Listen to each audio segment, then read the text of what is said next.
안녕하세요. 드라마를 투파보는 잼잼 리뷰입니다. 시원한 복수극이 펼쳐지는 여타 범죄물과는 달랐던 마우스가 아쉽게도 끝나버렸습니다. 마음의 평온을 얻은 고무치와 오봉이, 채용주를 비롯해 어린 재훈을 안고 넌 더 이상 괴물이 아니야 라고 말하며 고통 속에서 참회하다 죽어간 정바름의 엔딩이 인상 깊었는데요. 한서준의 목을 여러 차례 찌르던 바람이는 더 이상 누군가를 죽이며 짜릿함을 느끼는 사이코패스가 아니었습니다.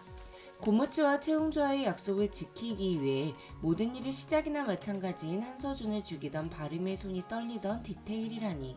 바람이가 한서준을 죽이는 장면이 엄청 사이다일 줄 알았는데요. 오히려 한서준의 엔딩보다는 바람이의 고통이 느껴지더라고요. 바르미의 묘비를 둘러싼 꽃을 보니 정바름의 엔딩은 천벌과 구원 모두일 거라는 생각이 들었어요. 28 리뷰는 고무치와 오봉이의 엔딩과 최영신의 사망 시그널에 대해 투파보고 새로운 내의식을 의미하는 쿠키 영상, 10분을 기다려서 본 10초 쿠키 영상에 대해 투파보겠습니다. 송수정, 송수호 어머니가 안아주자 눈물이 터져버린 고무치. 고영사가 조금이나마 고통에서 벗어나서 일상을 찾기를 바란다는 이 대사가 마우스 이 드라마가 피해자와 그 유가족들에게 전하고 싶은 말이겠죠.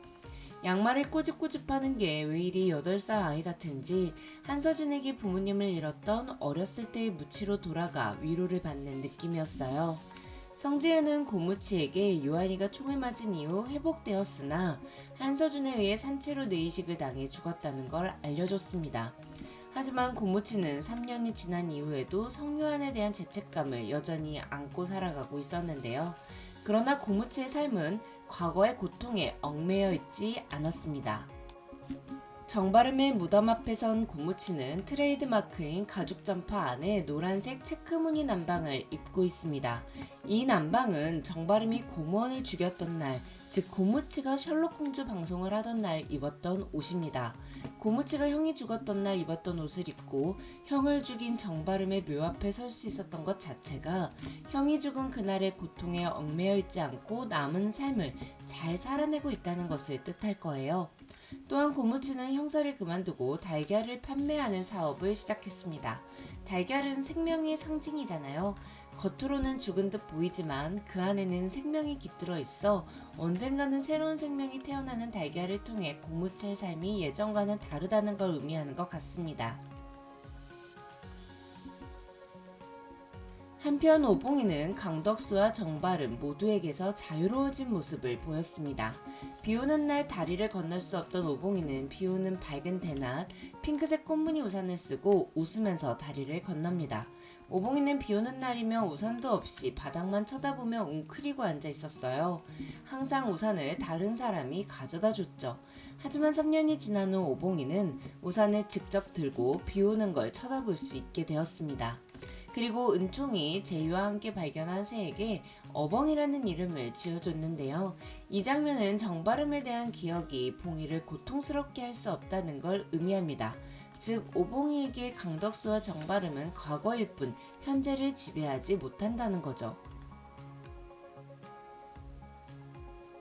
자신의 본질은 과학자, 유전학자라고 말하던 채영씨는 바름에게 죽임을 당해서라도 사페 유전자 태아 낙태 법안을 통과시키고자 했고 결국 채영씨의 소원대로 법안은 국민들의 투표에 의해 통과되었습니다. 즉 최상위 프레데터인 채영씨는 25년간의 실험을 통해 뜻을 이루었는데요. 사실 여기까지 보면 채영씨 입장에서는 해피엔딩 아닌가요? 전 이 엔딩이 너무 찝찝한데 여러분은 어떠세요? 사이코패스 유전자 태아 낙태 법안은 사페 유전자를 미리 거를 수 있으므로 범죄율을 낮출 수 있다는 아주 강력한 장점이 있지만 심각한 인권 침해를 유발하는 법안입니다. 성유한처럼 사페가 아닐 수도 있다는 오류까지 있고요. 그런데 마우스 이 드라마는 이 법안을 통과시키기로 결정했습니다. 마우스는 왜 이런 선택을 했을까요? 채영신의 사조직으로 알려진 오제트에 의해 채영신이 속해 있는 여당은 대선에서 낙선했고 무소속이었던 신성민이 대통령에 당선되었습니다. 신상의 말에 의하면 큰 표 차이로 낙선이 확실하다 했었는데 당선될 수 있었던 이유 중에 하나는 채영신의 사조직에 의해 아들 신상이 죽임을 당했다는 것도 한몫을 했을 거예요. 대통령이 된 신성민이 사페 유전자 태아 낙태 법안을 국민 투표에 의해 결정하겠다고 했을 때부터 결과는 정해져 있는 거나 마찬가지였어요. 국민의 아들 정바름이 프레데터였다는 사실이 밝혀진 직후이기 때문에 반대하는 사람보다 찬성하는 사람이 압도적으로 많을 수밖에 없는 상황이죠. 신성민은 이 법안이 통과될 것이라는 걸 잘 알았을 것입니다. 신성민은 과거 아들 때문에 이 법안을 반대했습니다. 하지만 아들이 사페 최영신에 의해 죽임을 당했잖아요. 만약 그 법안이 29년 전 통과되었다면 김희정과 성진의 아이들은 세상이 태어나지 않았겠죠. 그렇다면 최영신의 실험도 이루어지지 않았을 거고 자신의 아들이 죽을 이유도 없었을 겁니다. 그렇게 최영신에 대한 분노가 하늘을 찌르는 것은 물론이거니와 과거 법안에 반대했던 자신을 자책할 것 같은데요. 신성민은 대통령이 된 지 3년이 지난 후 최영신을 사면했습니다. 그리고 최영신의 죽음을 예상할 수 있는 장면이 나왔죠. 그렇다면 최영신의 죽음을 의뢰한 사람은 신성민일까요? 신성민은 고무치나 오봉이처럼 고통에서 벗어나지 못하고 자신을 용서하지 못하는 것은 물론 최영신에 대한 복수를 꿈꾸고 있는 걸까요?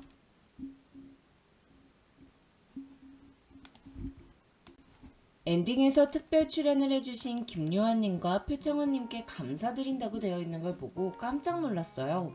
표창원님은 본 기억이 확실히 있는데 김요한님은 도대체 어디에 나온 건지 내가 아는 그 김요한이 아닌 건가 싶었는데요. 10분을 기다려서 단 10초를 본 쿠키 영상에 등장했더라고요. TV에는 10초 쿠키 영상의 광고를 10분 하면 시청자는 화를 낼까 안 낼까를 실험해본 건가요? 눈썹 위에 점이 있는 한 남자가 뇌이식을 받고 있습니다. 한서준의 뇌이식 수술은 정바름의 주치의가 몰래 녹화를 해서 책상 서랍에 보관해 두었었는데요. 그리고 경찰 조사 시 수술 영상이 찍힌 USB는 누군가의 손에 들어갔습니다. 이 쿠키 영상은 3가지로 해석이 가능합니다. 그 기준은 어떤 성향을 가진 사람의 뇌를 어떠한 목적으로 이식하는 것인가인데요. 사페뇌를 착한 뇌를 가진 사람에게 이식하는 건지 아님 착한 뇌를 사페뇌에 이식하는 건지인데요. 어떤 뇌를 누구에게 이식하느냐에 따라 그 의도가 완전히 달라집니다. 착한 뇌를 갖고 있는 사람에게 최상위 프레데터인 최영신을 죽여 그녀의 뇌를 이식하는 거라면 이건 또 다른 사페를 만들어내는 거잖아요. 최영신이 오제트의 최종 보스가 아닐 경우 충분히 가능한 시나리오죠. 두 번째, 성류한의 뇌를 정바름에게 이식한 것처럼 사페에게 착한 뇌를 이식하는 것일 수도 있습니다. 즉, 사이코패스 유전자 태아 감별 법안으로 사페가 아예 태어나지 못하게 할 뿐 아니라 현존하는 사페들에게 착한 뇌를 이식해서 사페를 모두 박멸해버리려는 프로젝트가 진행되고 있다고 해석할 수도 있는 거죠. 김요한님이 마우스 극 중에서 사이코패스 유전자를 가진 사람이고 살인 본능이 깨어나 범죄를 저지르기 전에 착한 사람의 뇌를 이식해서 사페가 아닐 수 있게 만드는 세상이 되었다는 걸 의미하는 것일 수 있습니다. 세 번째는 반성의 감정을 느끼지 못하는 사페들이 범죄를 저질렀을 때 무기징역이나 사형으로 형벌을 내리는 게 아니라 착한 뇌를 이식함으로써 평생을 고통 속에서 참회하며 죗값을 치르게 하는 형벌을 내리는 세상이 되었다고 해석할 수도 있을 것 같아요. 지금까지 드라마를 토파보는 잼잼 리뷰였습니다. 감사합니다.